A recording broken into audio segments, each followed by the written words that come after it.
Ryan was exhausted. The hum of the pizza delivery car's engine had become a lullaby, and the empty streets stretched out before him like a never-ending ribbon of asphalt. He was a 20-year-old college student, just trying to make some extra cash during late-night shifts.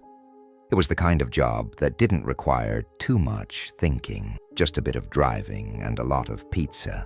Easy money, or at least that's what he'd thought when he signed up. It was 2:45 a.m. when his phone buzzed with the order. "Another one at this hour?" Ryan muttered under his breath, rubbing his eyes. He clicked on the notification and instantly felt his heart skip a beat. The address was a peculiar one. It wasn't on any of the usual routes he'd taken before. In fact, it was so far out of the way, it made his skin crawl just looking at it. The GPS didn't even recognize the street properly, and it gave him a vague location, somewhere at the outskirts of town, just before the woods started. To make things even stranger, the order came through with no name, no phone number, no special instructions, nothing but the eerie street address. Ryan hesitated for a moment. It was 3 a.m. Who ordered pizza at this hour without leaving a trace? He should have just declined, but the cash was tempting, and he couldn't afford to lose any more hours. Whatever, just another late-night delivery. He muttered to himself, trying to push the odd feeling in his gut down. He grabbed the pizza bags and slammed the car door behind him. The glow of the dashboard clock ticked over to 3 a.m. as he turned onto the unfamiliar street. The trees on either side of the road were densely packed, their branches clawing at the moonlit sky like skeletal fingers. The deeper he drove, the darker the road became. His headlights barely pierced through the thick fog that seemed to settle heavier as he got closer to his destination. Then finally he saw it. A massive, dilapidated Victorian mansion loomed before him. Covered in layers of ivy and thick vines, it looked as though time had swallowed the house whole. No lights flickered in the windows, no sounds of life. It was completely silent.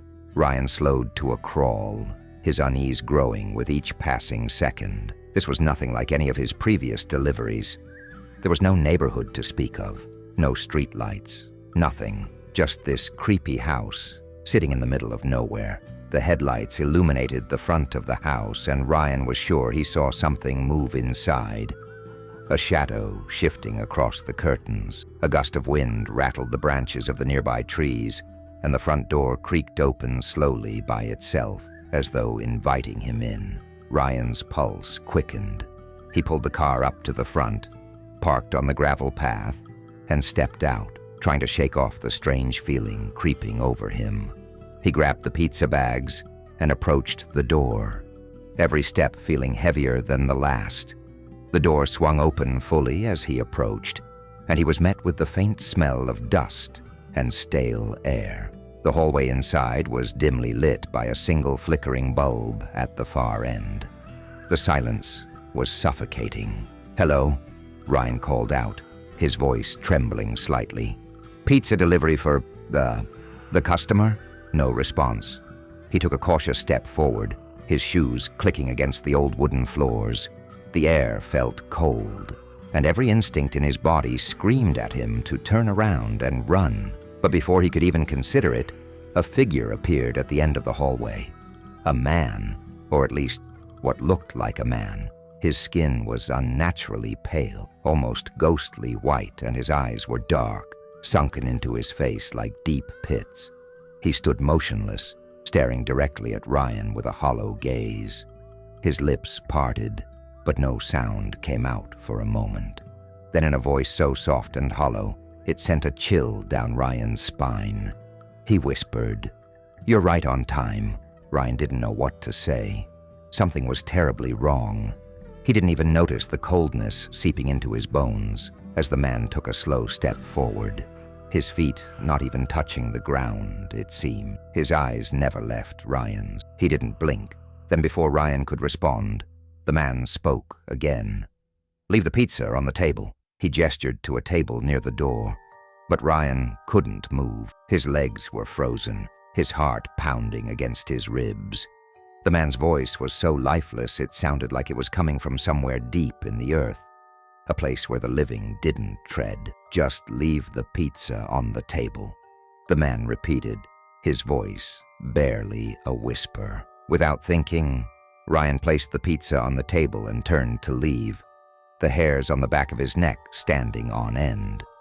But as he reached the door, it slammed shut with a deafening thud, trapping him inside. The air became colder, and the dim light seemed to flicker more violently. His heart raced as he fumbled for the door handle, but it was no use. The door wouldn't budge. Ryan's panic set in. His eyes darted around the dark hallway, but the man was gone. Only the sound of his own breath echoed in the silence. Suddenly a cold voice came from the shadows. "You shouldn't have come here." Ryan whirled around, but there was nothing. The temperature dropped even further, and a faint whisper grew louder. "You should have never come here." Ryan's breath turned to fog, his vision narrowing. The walls seemed to close in on him. Finally, in a frenzy, he slammed his shoulder into the door, and this time, it cracked open. Without thinking, he bolted out into the night, gasping for air. Ryan sped back to the pizza shop, his hands shaking as he entered the building. The bell above the door jingled and he rushed to the counter. His boss, Cheryl, was there, looking at him with confusion. "What happened?" she asked, concerned at his pale, shaken state. Ryan took a deep breath. There was no customer. I went to the house, but the address wasn't even on the system." Cheryl raised an eyebrow.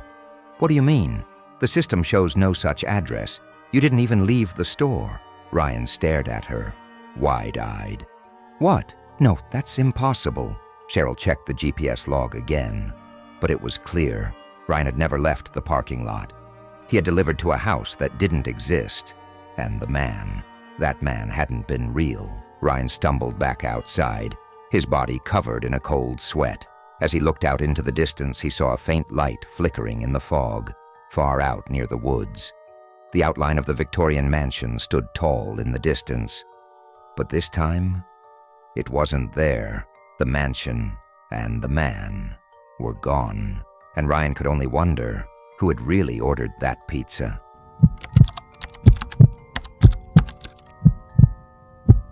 It was only Sam's second day delivering for Pizza Port, and already the universe was trying to mess with him.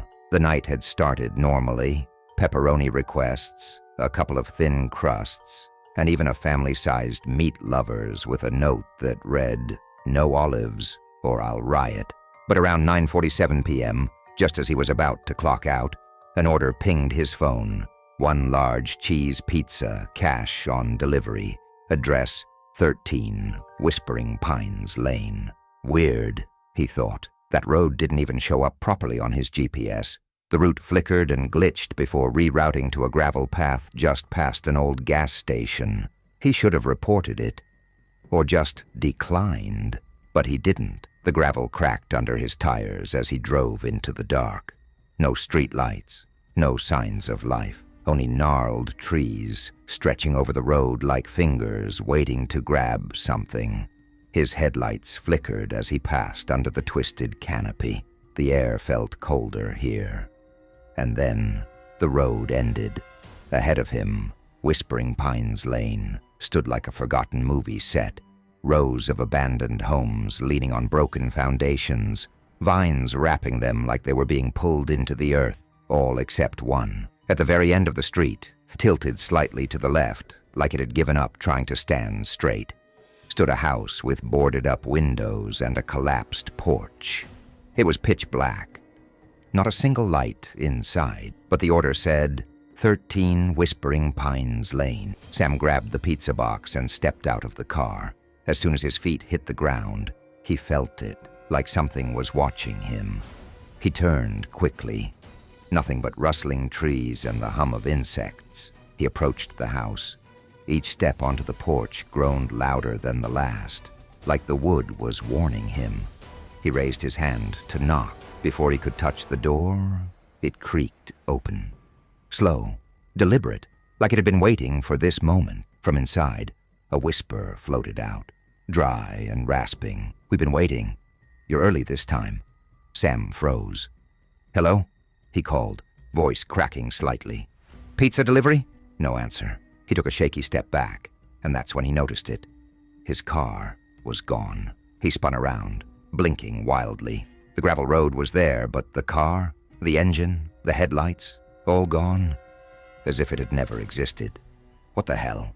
he muttered, turning back to the house. And the pizza? It was no longer in his hands. Instead, he held a piece of yellowed paper, a handwritten note, cold to the touch. "Welcome home." His breath caught in his throat. He dropped the note and backed off the porch, heart hammering in his chest. Then the door slammed shut behind him, with a sound that echoed far too loud for this dead place. He sprinted down the street, past the decaying houses, yelling for help. But there were no other roads, no neighbors, just endless rows of rotting homes that hadn't been lived in for decades. He tried pulling out his phone, no signal, just static. He turned in circles, hoping to find anything familiar. But the street was different now. The trees had moved in closer, swallowing the road. The mailbox numbers changed when he wasn't looking. Everything was wrong. Cut to black screen. Cue narrator voice. Pause. "If you were in Sam's place, what would you do right now?" Drop your answer in the comments, because what happens next isn't just terrifying. It's impossible. Cut back to story. The air grew heavier. Sam stumbled into the backyard of the house and found an old shed. He yanked the door open and ducked inside, slamming it behind him. It reeked of mildew and decay. A single hanging light bulb flickered overhead. He waited in the dark, heart pounding. Then footsteps, slow, deliberate, outside the shed, crunching through dead leaves. He held his breath. The footsteps stopped just outside the door, and then the knob turned. Slowly, Sam grabbed a rusted gardening tool from the shelf and braced himself, but the door never opened. Instead, a voice whispered right behind him. Inside the shed. "We knew you'd come back." He turned. Nothing. The light bulb burst, plunging him into blackness. Something brushed past his leg. He ran, out of the shed, through the overgrown yard, back to the front porch of the house. It was the only structure still standing. He didn't want to go back in, but there was nowhere else. The door opened again, by itself. This time, he stepped inside. The air inside the house was wrong, heavy, thick like molasses. The walls breathed. Faint whispers echoed through the hallways, repeating his name like a prayer. "Sam, Sam, you're here." The entryway led into a living room, covered in thick plastic sheets. Furniture shapes huddled underneath, as if hiding. Dust hung in the air like mist. At the center of the room, a table was set for dinner. 3 places, one empty, the other 2 filled. 2 figures sat across from each other, heads bowed, unmoving. He stepped closer, shivering. The figures were mannequin, but not plastic ones. These were handmade, stitched from yellowed cloth, with button eyes and carved wooden teeth. One of them wore a pizza port cap, Sam's cap. He reached for it in disbelief, but the mannequin's hand twitched. He screamed and backed away. Straight into a mirror, his reflection stared back and then smiled. But he wasn't smiling. His reflection reached forward and tapped the glass from the other side. Sam turned and ran for the front door, but it was gone. The hallway now stretched endlessly, doors multiplying like a nightmare. The note was in his hand again. "Welcome home," he screamed, punching the wall, but the house didn't flinch. It breathed louder. A child's voice giggled from somewhere upstairs. "We made your room, Sam. Do you like it?" He ran up the stairs, drawn by something he couldn't explain. The doors whispered as he passed. He found the room. The door had his name on it, scrawled in crayon backward. Inside, the walls were covered in drawings, childlike scrawls of him, delivering pizza, entering the house, screaming. One last drawing showed him at the dinner table, stitched and button-eyed. Sam turned slowly, and behind him stood the mannequin version of himself, its stitched mouth opened. "You were always one of us." The lights went out. Fade to black. The next morning, Pizzaport marked Sam as a no-show. His car was never found. But 1 week later, another order came in. Same location, different name, new delivery guy, same house. End.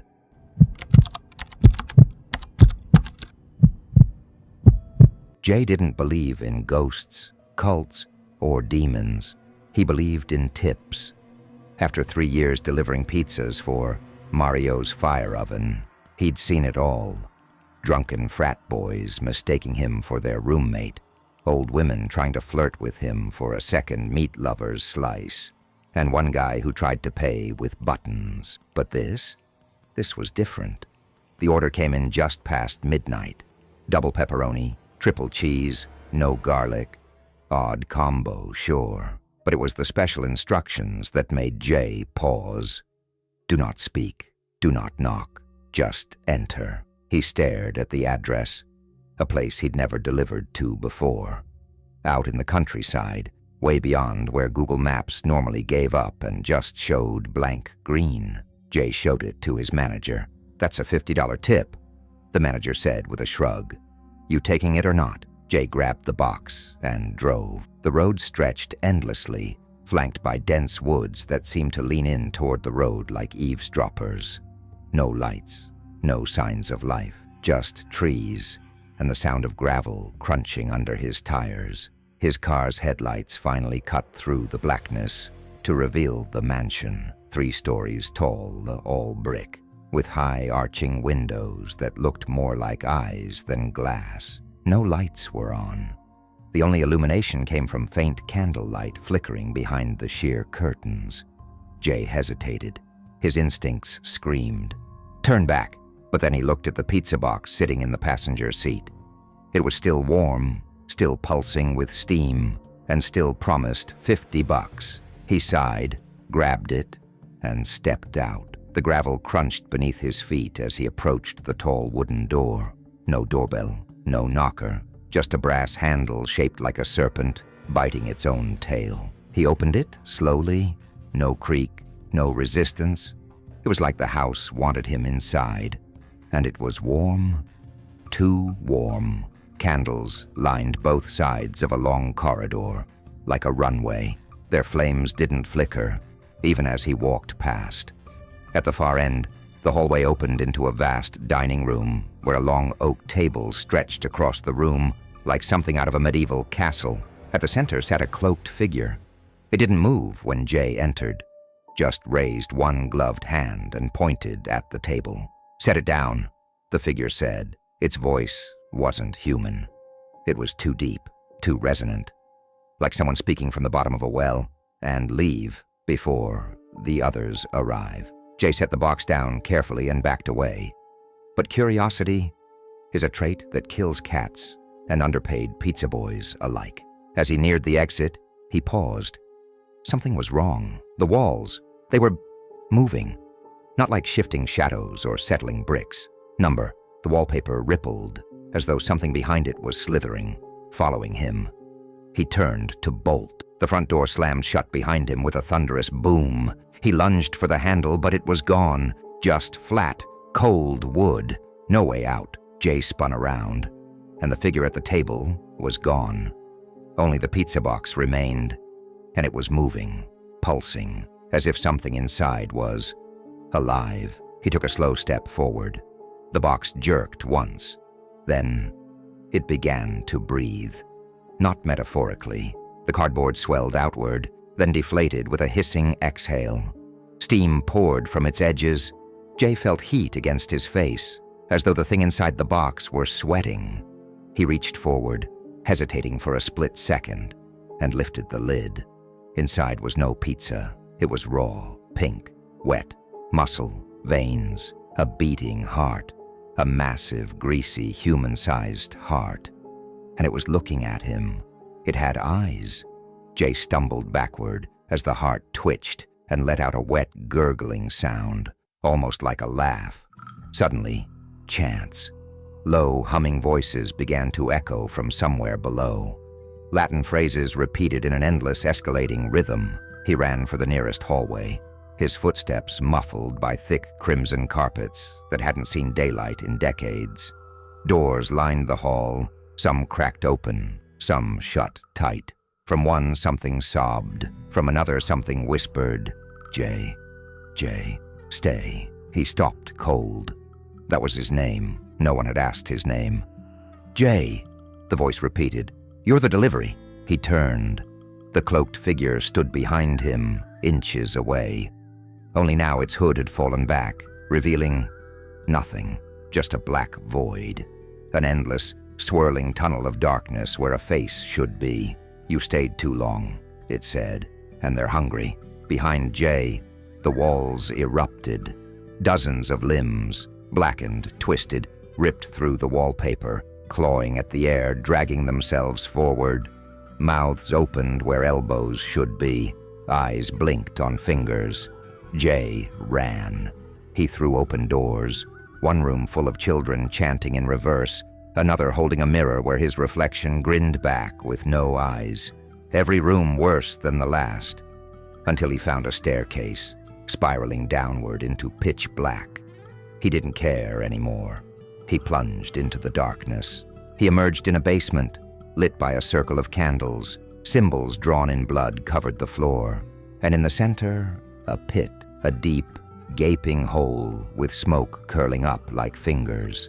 The pulsing pizza box sat beside it, waiting. Jay heard the door upstairs open, then dozens of slow, dragging footsteps. They were coming. No time.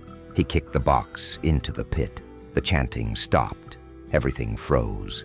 For a moment he thought maybe, just maybe, that fixed it. Then the house began to scream. The front door exploded outward as Jay burst through it, tumbling onto the gravel. His arms and face were cut, burned. But he didn't care. Behind him, the mansion breathed. Its windows shivered, its roof sagged, and then quiet. Too quiet. The wind stopped. No crickets, no frogs, no life. Only Jay's shallow breathing and the sound of tires on gravel. A black car pulled up beside him. The window rolled down. Inside sat a man in a red suit. His eyes glowed faintly. "You're late," the man said. "But I suppose we can still tip." He handed Jay a single coin. It burned through Jay's palm. He screamed. Then darkness took him. They found his car the next morning, its engine running, pizza box still in the passenger seat. No sign of Jay. Only a message burned into the dashboard. "Do not knock. Do not speak. Do not stay."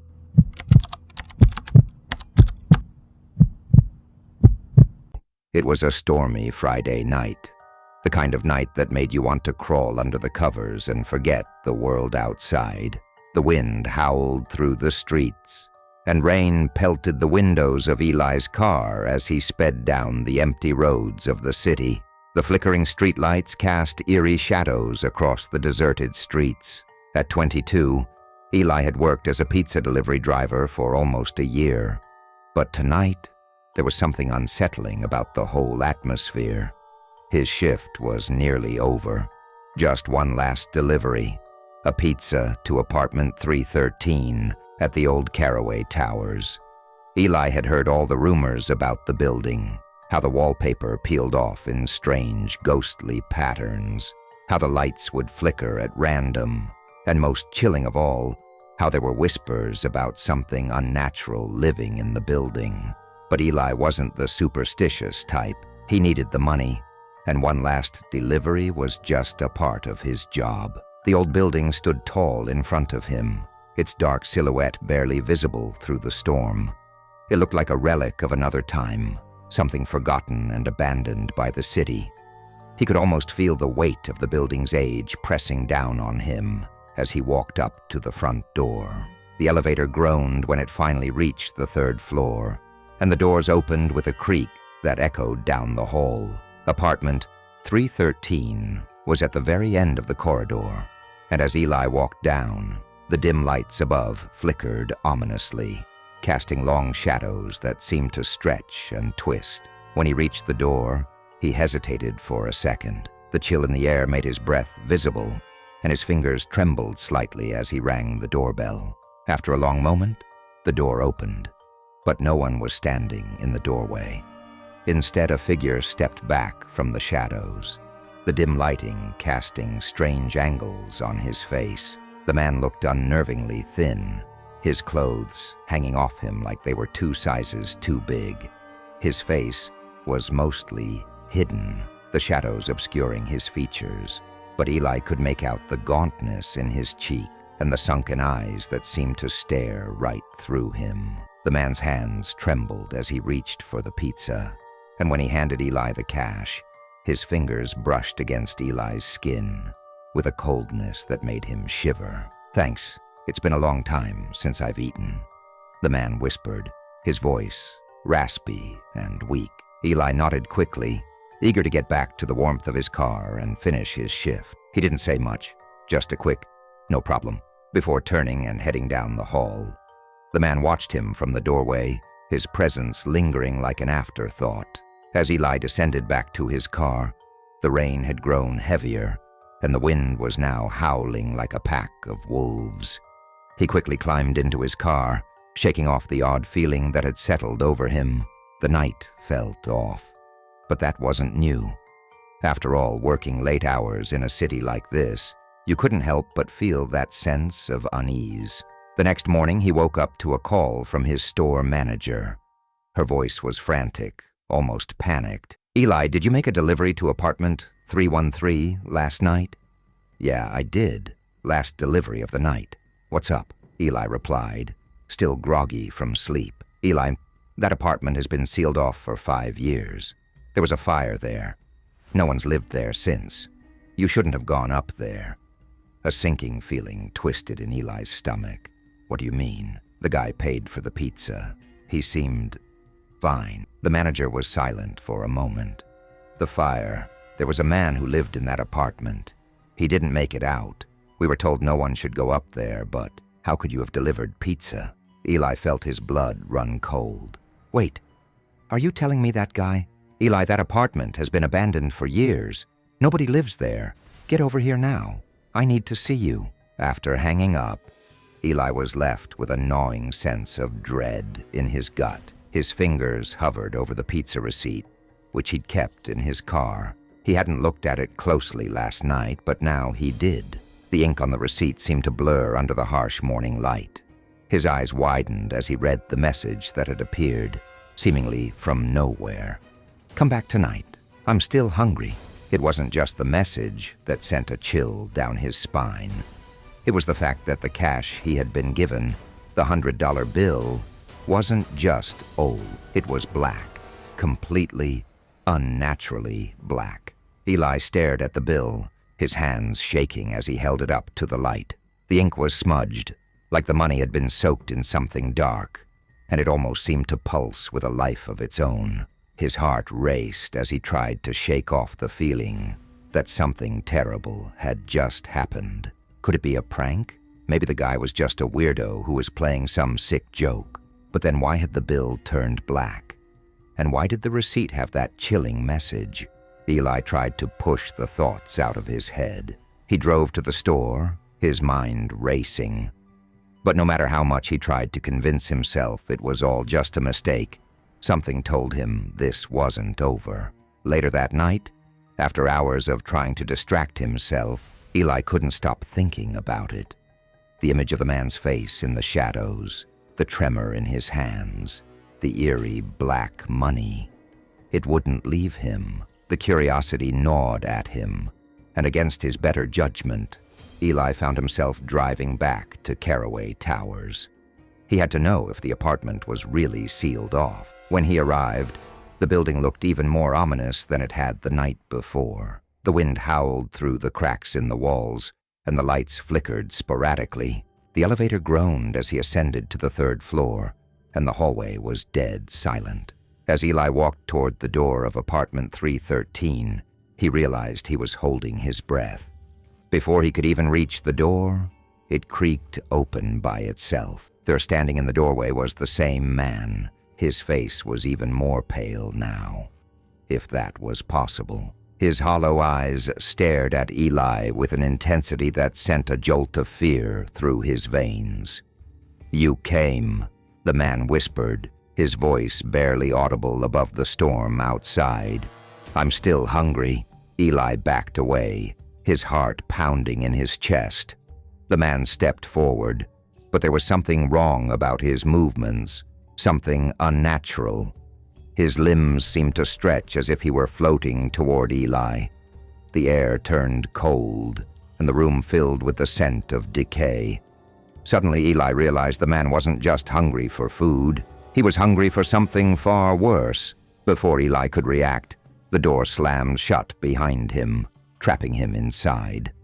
The last thing he heard before everything went black was a chilling, low whisper.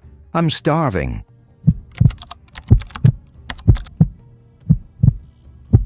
Alex had been delivering pizzas for years. He had seen it all. Prank orders for fake addresses, abandoned houses where he'd leave the pizza on the doorstep and walk away, strange customers who would say the most bizarre things. But nothing had prepared him for what was about to happen. It was nearing midnight when the order came through. A late one, like so many others. But this one was different. The call was strange. The voice on the other end sounded almost hollow. "Room 9, Evernight Motel," the voice had said, flat and monotonous. "Deliver to room 9, no need to knock." He'd never heard of Evernight Motel before. It wasn't on the usual route for deliveries, and the name sounded like a bad joke. Maybe some local kids messing around. Still, he accepted the delivery. His job was simple. Take the pizza, get paid, and move on. That was all. As Alex drove through the streets, the silence of the night began to feel oppressive. The area seemed unfamiliar, the roads narrowing and winding, until he finally reached a desolate part of town. The Evernight Motel was tucked away at the edge of a forgotten street, its neon sign flickering like it had been fighting the elements for years. The motel seemed completely abandoned, its windows dark, and the faint sound of wind howling through the cracked walls filled the air. He parked and stepped out, taking the pizza box in hand. The air felt unusually cold, the kind of chill that seemed to seep into your bones no matter how many layers you wore. As he approached the motel's door, he noticed that it was cracked open. "Room 9, the sign read. "Strange," Alex muttered, his hand instinctively reaching for the door handle. He knocked twice. No answer. The eerie quiet swallowed him up, and for a moment, Alex stood still, listening. There was no sound of movement, no response. With a deep breath, he pushed the door open. Inside, the room was dark, the kind of dark that felt unnatural, like the shadows themselves were alive. His footsteps echoed against the hardwood floors, the sound unnervingly loud in the stillness. The air was thick with the smell of old wood and rot, like the place hadn't been touched in years. A chill ran up his spine, but Alex shook it off. He was just delivering pizza, just a job. The flickering light from the hallway illuminated a small table in the center of the room. Atop it, there was a pizza box, oddly placed on the floor. Alex bent down, setting the box on the table as he leaned in closer, expecting to see the pizza inside. But when he lifted the lid, his breath caught in his throat. There was no pizza. Instead, the inside of the box was drenched in something that resembled thick, red liquid. It was so dark that Alex's first thought was that it was blood, still wet, still glistening. A note was written in the substance, the letters jagged and uneven, as if whoever had written it had been in a hurry, or maybe struggling to hold on to their sanity. It read, "You're next." Alex's heart pounded in his chest. He stood frozen for a moment, staring at the note, his mind racing. His thoughts couldn't really catch up to the terror that was rising in his chest. Was this some sick joke? But the words, "You're next," felt too real, too threatening. The silence was deafening. Then the door slammed shut behind him. He spun around, panic flooding his system. The door was locked. No sound, no movement. It was as if the room itself was holding him captive. Suddenly there was a faint sound. Footsteps. Outside. They were slow, deliberate, echoing against the walls of the motel like someone was pacing, waiting. Alex's breath quickened, his hand fumbling for his phone, but it was useless. No service in this part of town. The TV flickered to life. The screen was grainy, a static hiss filling the room before it settled on a live feed. Alex's heart skipped a beat. The image on the screen was of him, standing in the room, staring at the pizza box, the note still in his hands. But there was something wrong with the image. Behind him, just barely visible in the dim light, was a shadow. A figure, tall, with eyes that glowed faintly red. Alex spun around, his breath caught in his throat. There was no one there. He took a step back, his feet stumbling over the carpet, his mind racing to make sense of what he was seeing. The figure on the screen was still there, inching closer, its dark shape blending into the shadows as if it were a part of the room. No, this can't be real. He looked back at the TV. The figure had moved. It was standing behind him now, just a few feet away, its eyes gleaming with an unsettling intensity. Alex's heart thudded louder. The air around him grew colder, the temperature dropping rapidly. His breath came in visible puffs as he backed up, his palms slick with sweat. "Who's there?" Alex shouted, but his voice felt weak, swallowed up by the oppressive silence of the room. No answer, only the footsteps outside. Slow, methodical. He turned to the door, his only escape, but the handle wouldn't budge. The door had locked itself. The footsteps grew louder. They were right outside, as if something, was standing just beyond the thin walls.